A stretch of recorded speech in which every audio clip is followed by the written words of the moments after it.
আমি এটা তদন্ত চলাই আছিলোঁ ৰহাৰ পিংকি দাসৰ নিৰুদ্দেশ হোৱাৰ বিষয়ে এটা নতুন মোৰ আহিছে গোটেই তদন্তটোত আপোনালোকক জনাবলৈ মই এইকাৰণে মাতিছোঁ। পিংকি দাস এতিয়া জীৱিত আছে, আমি এইমাত্ৰ উদ্ধাৰ কৰিলোঁ তেওঁ গুৱাহাটীত। আৰু পিংকি দাসৰ যোনদিনাখন নিৰুদ্দেশ হৈছিলে 11 তাৰিখে, নিৰুদ্দেশ হোৱাৰ পিছত তেওঁ ৰাতি ট্ৰাক এখনত উঠি ৰাহুল সিং বুলি এজন ব্যক্তিৰ লগত তেওঁ গুৱাহাটী পাইছিলেগৈ। আৰু দুদিন গুৱাহাটীত আমি যিজন এৰেষ্ট কৰিলোঁ যোৱাকালি তেওঁলোকৰ লগত আছিলে। তাৰপিছত তেওঁ গৈ পেলাই গটংগা বুলি যিটো আমাৰ গড়চুক থানাৰ আণ্ডাৰত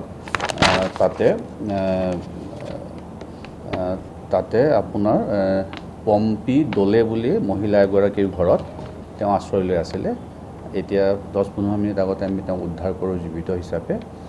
আৰু যেতিয়া ডেড বডিটো ইয়াত আমি উদ্ধাৰ কৰিছিলোঁ 11 তাৰিখে নিশা, তেতিয়া পিছদিনাখন ৰাতিপুৱা তেওঁৰ দেউতাক, মাক, তাৰপিছত তেওঁৰ মামাক আৰু ওচৰৰে ব্যক্তি নেইবাৰ তেওঁলোকে আহি আইডেণ্টিফাই কৰিছিলে। আপোনালোককো প্ৰেছ বাইট দিছিলে যে আমাৰে ছোৱালী ইত্যাদি। গতিকে আমি তেতিয়াৰ পৰা অকণমান বস্তুটো সন্দেহত আছিলে আমাৰ, আৰু আমি সেইকাৰণে DNA কালেক্ট কৰি থৈছিলোঁ। আৰু এতিয়া যিটো পিংকি দাসৰ উদ্ধাৰ হ'ল, গতিকে বৰ্তমান যিটো মৃতদেহ আছিলে, যিটো আপোনাৰ পিংকি দাসৰ পৰিয়ালে নি সৎকাৰ কৰিলে, সেই মৃতদেহটোৰ DNA পৰীক্ষা আমি কৰাব লাগিব। আপোনালোকৰ চেনেলৰ মাধ্যমেৰে আমি সকলোকে এইটো আহ্বান জনাম যাতে আপোনালোকে আৰু আইডেণ্টিফাই কৰাৰ কাৰণে পাব্লিচিটি কৰে। এইটো নগাঁৱৰ হ'ব নালাগে, কাৰণ নগাঁও হ'লে ইমান দিনে অভিভাৱক ওলালেহেঁতেন, হয়তো বাহিৰৰ কোনোবা জিলাৰ হ'ব পাৰে।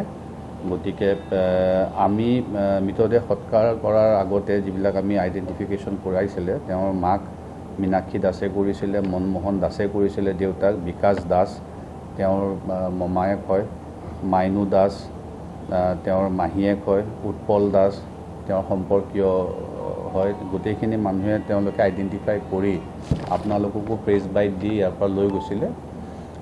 তাৰপিছত যিখিনি আমি ইনভেষ্টিগেশ্যনত পালোঁ যে তেওঁ ঘৰৰ পৰা কাজিয়া লাগি ওলাই আহিছিলে, তেওঁৰ হাতত এখন বহী আছিলে য'ত বিভিন্ন মানুহৰ নাম্বাৰ আছিলে, আৰু সেই নাম্বাৰত আমি গম পালোঁ বহীখন তেওঁ লগত লৈ গৈছিলে। যদিও আমাৰ এটা সন্দেহ হ'ল যে ৰাতি 11টা কিমানত গুৱাহাটী পাবলগীয়া কিবা ব্যৱস্থা আছে নেকি, আমি সেইটো তদন্ত কৰি আছিলোঁ।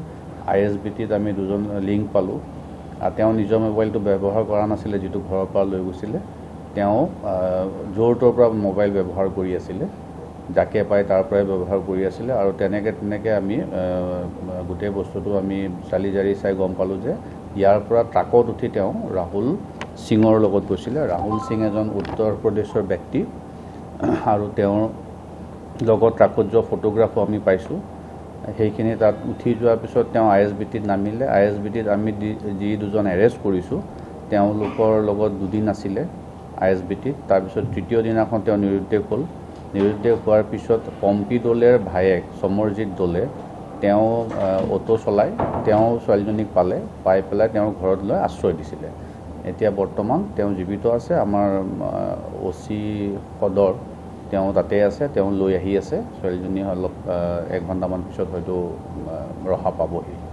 এতিয়া বাকী থাকিলে যিজন ইয়াত আমি মৃতদেহ পাইছিলোঁ, যিগৰাকী তাৰ আমি DNA পৰীক্ষাৰ কাৰণে প্ৰিজাৰ্ভেশ্যনৰ কাৰণে আমি ৰখা হৈছে।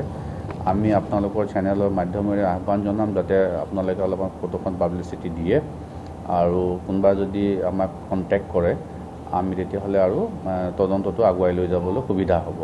ইতিমধ্যে আমি সেইটো তদন্ত চলাই ৰাখিম, সেইটো বন্ধ নহ'ব। তাৰ কাৰণে এটা বেলেগ কেছ আমি ৰেজিষ্টাৰ কৰাই আছিলে নগাঁও সদৰ থানাত, আৰু এই নিৰুদ্দেশৰ কেছটো আমাৰ ৰহা থানাত আছিলে। তো ইমানখিনি মোৰ ক'বলগীয়া। আৰু 1-1.5 ঘণ্টা গটংগা গড়চুক গুৱাহাটী। সেইটো মই আপোনালোক আহ্বান জনাইছোঁ যে এইটো আপোনালোকে পাব্লিচিটি দিয়ক। আমি DNA ৰাখিছোঁ, যদি কোনোবাই আহি ক্লেইম কৰে যে আমাৰ হয় তেতিয়া আমি DNA এক্সাম কৰাব পাৰিম। কিন্তু আমাৰ এইটো তদন্ত থাকিবই, তদন্তটো আমি বন্ধ নকৰোঁ যাতে ইয়াত কোনে হত্যা কৰি তেওঁক পলাই থৈ গ'ল।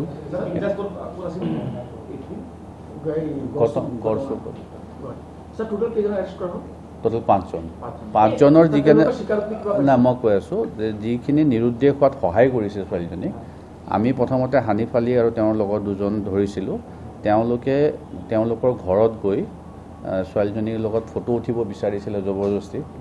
আৰু বহুত ফোনত কমিউনিকেশ্যন কৰি থাকে, হেৰাছমেণ্ট কৰে। মাকে আমাক অভিযোগ কৰিছিলে, সেই অভিযোগৰ ভিত্তিত আমি এৰেষ্ট কৰিছিলোঁ। তাৰপিছত গুৱাহাটীত আমি দুজন ব্যক্তি বিহাৰী সম্প্ৰদায়ে তেওঁলোকক এৰেষ্ট কৰা হৈছে। তেওঁলোকে ছোৱালীজনীক আৰক্ষীক সমজাই দিব লাগিছিলে, যিহেতু অকলে পাইছে, নিদি পেলাই মোবাইলৰ চিমটো ৰাখি থৈছিলে ছোৱালীজনীয়ে, আৰু লগতে দুদিন আশ্ৰয় দি ৰাখিছিলে। আৰু তেওঁলোকৰ কৰ্তব্য আছিলে যে এনেকুৱা যদি এজনী ছোৱালী পায়, তাকো মাইনৰ, তেওঁলোকে লগে লগে থানাত বা ওচৰত পুলিচক জনাই দিব লাগিছিল। আৰু ISBTত পুলিচ থানাও আছে। তো সেইটো নকৰিলে তেওঁলোকে আৰু দুদিন ৰাখি আশ্ৰয় দি তাৰপৰা তেওঁলোকৰ হেৰিৰ পৰা আকৌ নাইকিয়া হ'ল।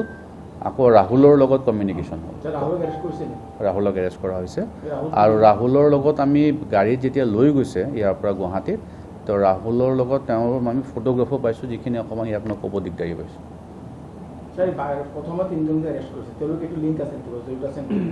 তেওঁলোকে কিডনেপিঙত জড়িত নাই, হেৰেছমেণ্টত জড়িত। নাই, ৰেপটো এতিয়া আমি তেওঁক আনিলেহে, তেওঁৰ পৰা আমি ষ্টেটমেণ্ট ল'লে পৰৱৰ্তী সময়ত আমি যিখিনি পাওঁ, যি হৈছে, বাকী আমি সেইটো কেছৰ তদন্ত ৰহাল হৈ থাকিব।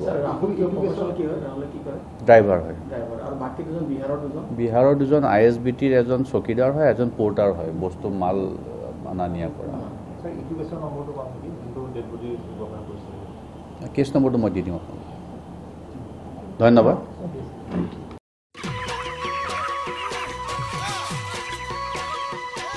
অতি কম দিনতেই একোটা এনেকুৱা হৈ যায়। মই যে বিয়মৰ দানা খুৱাওঁ, আপোনালোকেও বিয়মৰ দানা খুৱাওক আৰু কম দিনতেই অধিক মুনাফা লাভ কৰক।